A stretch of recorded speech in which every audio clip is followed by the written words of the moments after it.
Go ahead.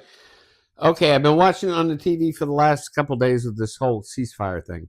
You know, it's weird. Ceasefire is just a word. In the context of what's going on here, I don't know what the hell it means.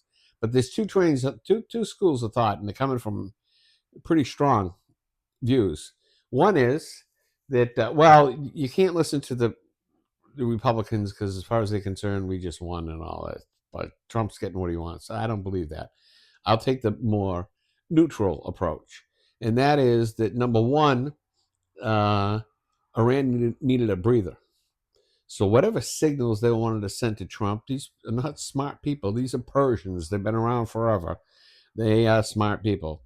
So whatever message they thought they had to send to Trump to get him to quote the table for some kind of a ceasefire, I think they gave him. Think they gave the negotiators something to hang on to. That's one side of it.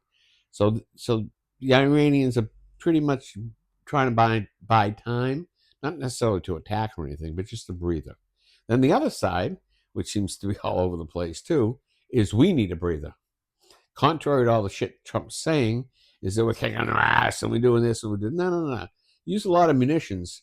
Luckily, it hasn't been people yet, but use a lot of fuel, a lot of the ships, and this is a strenuous business going around to another country and killing people and blowing them up. It's not an easy task. So I think the truth is someplace in the middle.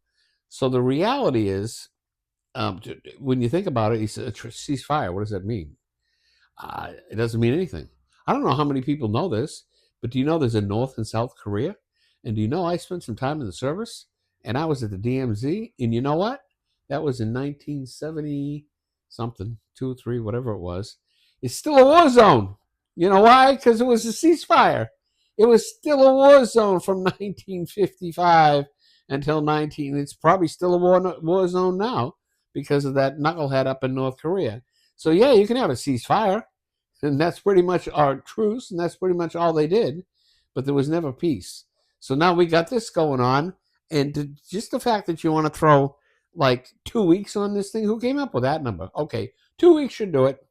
Okay, what does that mean? Replenish our supplies, get more munitions and bombs from the Chinese or the Russians, or we got to build more of them. 2 weeks will give us time to do what? To do what? If you listen to any of the stories that are out there, um, without getting into too much detail, Iran is pretty much saying, fuck you, we're not going to do anything, and we're going to go back to building the bomb. So, where are we at?